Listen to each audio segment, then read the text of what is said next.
नमस्कार दोस्तों। देखिए, पावर सप्लाई में यानी एसएमपीएस पावर सप्लाई में एक बहुत बड़ा चेंजेज आ गया है। उसको हम अगले वीडियो में बताएंगे। आज हम इस वीडियो में इसका कमी क्या है जो एसएमपीएस का है, ऐसा क्यों मतलब किया गया है, हम उसमें समझेंगे। लेकिन आज इसमें देखें कि कमी क्या है। देखते हैं, आप कैमरे में जब कोई भी एलईडी बल्ब जलाते हैं या कुछ ऐसे जो हमारा प्रकाश वाला होता है, लाइट वाला चीज़ें जब आप उसमें देखते हैं किसी एसएमपीएस के द्वारा जब उसमें काम में लिया जाता है तो उसमें एक ब्लूमिंग होता है, यानी उस एलईडी लाइट में एक ब्लूमिंग होता है।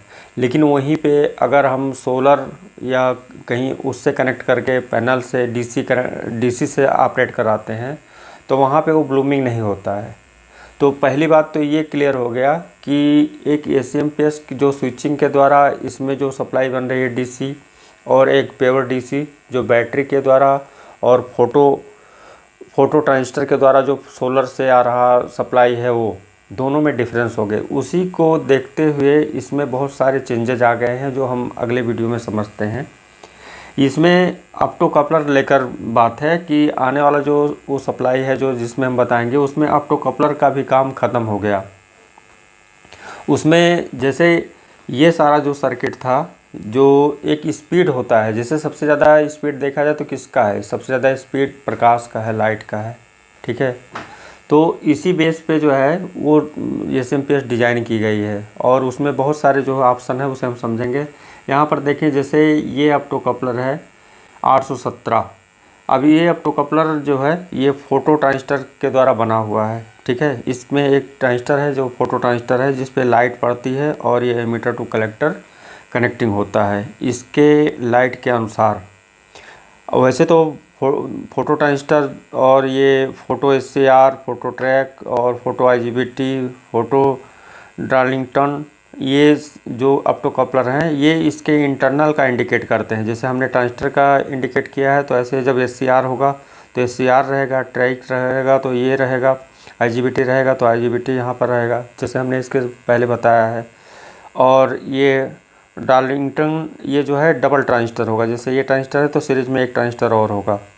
तो ऐसे से इसके इंटरनल इसकी डिजाइनिंग की जाती है। तो कहने का मतलब है कि एक चिप पे ये पूरा जो है मॉसफेट और ये सब कुछ जो है उसके इंटरनल एक ऐसी मॉडिफाई की गई है कि यहाँ पे मिलने वाली सप्लाई जो है मल्टीपल सप्लाई, वो उसमें एक बहुत ही अच्छा रिस्पांस है, उसे हम अगले वीडियो में कवर करेंगे।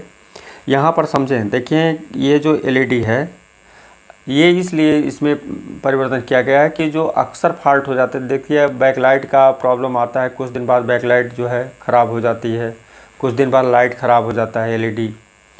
ये ख़राब क्यों होता है, तो उसमें जो एसएमपीएस होता है उसकी जो ब्लूमिंग होती है लाइट की जो कंसिस्टेंसी है वो बहुत ही लूज है, कम है।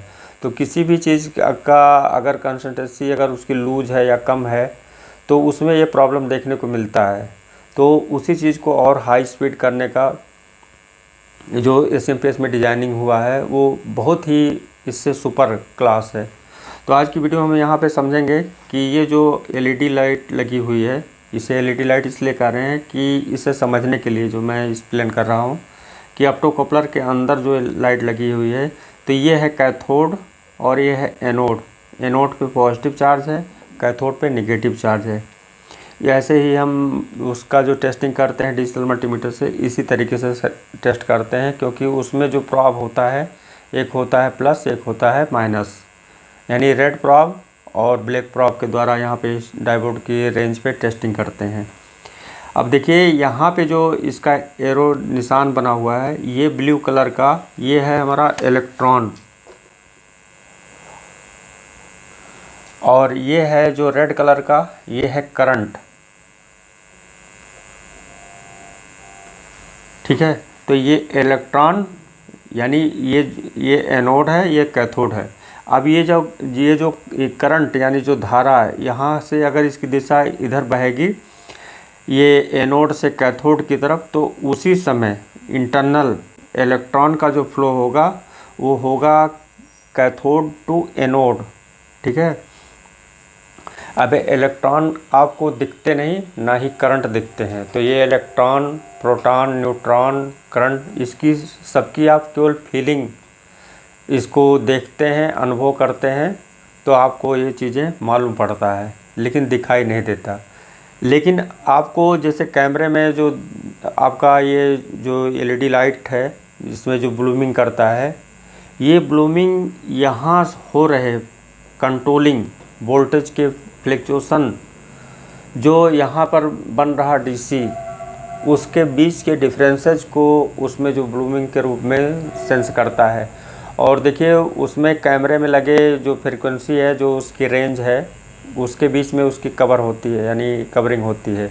तो नेचर के फ्रीक्वेंसी के हिसाब से कैमरे की डिज़ाइन है, और ये उससे जो है अलग है आर्टिफिशियल। तो नेचर से आर्टिफिशियल होने की वजह से वो मैच नहीं हुआ, अनमैच की वजह से उसमें ब्लूमिंग दिखाई दिया।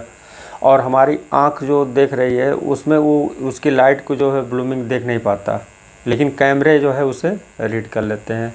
तो इसी चीज़ को सुधार करने के लिए यहाँ पे जो है एक पावर सप्लाई में एक बहुत बड़ा, समझ लीजिए वो सुपर टेक्नोलॉजी इस्तेमाल किया गया है, जो हम अगले उसमें वीडियो में बताएंगे।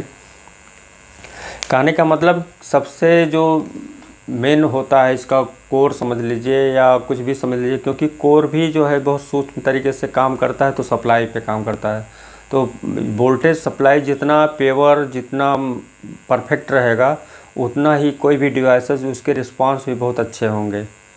क्योंकि बहुत सारी अदर कंपनियां में देखते हैं कि पावर सप्लाई पे विशेष ध्यान देते हैं, और इस समय जो ऑर्डिनरी जो डिज़ाइन किए गए एसएमपीएस मार्केट में मिलते हैं, और उस मार्केट में मिलने के कारण उसे हम यूज़ भी करते हैं, या किसी मॉड्यूल के सहायता से हम सप्लाई को रिपेयर करते हैं। तो हमने पावर सप्लाई की जो क्वालिटी है, प्योरिटी है, उस चीज़ पे हमने विशेष ध्यान दिया है, और उस ध्यान को देने के बाद हमने बहुत सारी चीज़ इसमें देखा है, समझा है, उसे हम लोग आप लोगों के साथ शेयर करेंगे। तो वो चीज़ें प्रैक्टिकली के रूप में जब देखेंगे तो आपको काफ़ी समझ में आएगा। देखिए इलेक्ट्रॉनिक्स फील्ड एक बहुत ही इंटरेस्टेड फील्ड है। वो इसलिए इंटरेस्टेड फील्ड है कि उसमें एक जो सबसे बड़ी भूमिका होती है वो होती है इलेक्ट्रॉन की। ठीक है, इलेक्ट्रॉन का एक ऐसा जो है क्षेत्र है, यानी पूरी जो दुनिया है, पूरा जो विश्व है, पूरा जो यूनिवर्स है, इलेक्ट्रॉन के मूवमेंट का जो रिस्पांस है, ये बहुत बड़ा रिस्पांस है। ये जितना चमत्कार करता चला जाता है, यानी एक से एक कहीं भी इसके एंड नहीं है, ये अनंत है। इसलिए इसमें बहुत सारी संभावनाएं जो है अभी भी बहुत ही पीक तक जो है जा रही है। तो ये जो है हमारा जो इलेक्ट्रॉनिक्स फील्ड है, ये बहुत ही इंटरेस्टिंग है, और आने वाले जो आप देखेंगे फ्यूचर में बहुत सारी चीज़ें इससे भी सुपर, और जो टेक्नोलॉजी ओल्ड हो जाती है या उससे बेटर जब आ जाते हैं तो ये एक स्क्रैप की तरह हो जाता है जो हमारा पुराना टेक्नोलॉजी होता है। तो ये कहीं एक जगह पे रुकने वाला नहीं है, तो इसको सीखते जाइए आगे, जैसे जैसे जो हमारे परिवर्तन हो रहे हैं, डिफरेंसेस हो रहे हैं, उन्हें कवर करते हुए। और हमको भी इसी तरीके से इस पर जो जिस फील्ड में हो, नया बनाने के लिए या रिपेयर करने के लिए, वो उसी टॉपिक को इंटरेस्ट करके अपने इंटरेस्टिंग के हिसाब से उसे जो है अपने लाइफ में उसको इंक्रीजिंग कर सकते हैं। तो अपने नॉलेज को जैसे जैसे बढ़ाते जाएंगे, ऐसे ऐसे हमारा जो नॉलेज अपने पीक पर जाएगा। आज एक बात और भी मोस्ट इम्पॉर्टेंट आप लोगों से कहना चाहता हूँ कि देखिए, जैसे हमारा कोई सॉफ्टवेयर होता है, या जब हम कोई भी सॉफ्टवेयर डिज़ाइन करते हैं तो उसमें एक कोड होता है। ठीक है, कि जैसे कोई भी अगर हमको सर्विस, मान लीजिए कोई भी सर्विस मेनू खोलना है, तो उसका अगर कोड ना मालूम हो तो हम अनंत कोड का यूज़ करके उसमें कितना टाइम लग जाएगा। यानी अगर परफेक्ट मालूम हो तो हमारा टाइम बच जाए और तुरंत खुल जाए।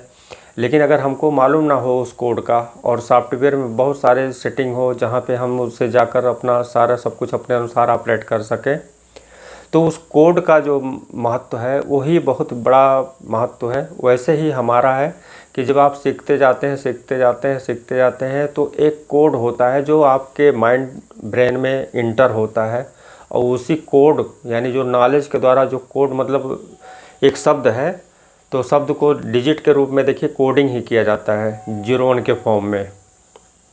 अब आपका कौन सा शब्द है, कौन सा कोड आपका है, वो कहाँ पे मिलेगा, किसके द्वारा मिलेगा, ये कोई नहीं जानता। अचानक वही चीज़ें जब इंटर हो जाती है तो हमारा वहाँ पे समझ जगता है, और जैसे समझ जगता है तो जैसे सारी चीज़ें हम अपने अनुसार उसे जो है करने लगते हैं।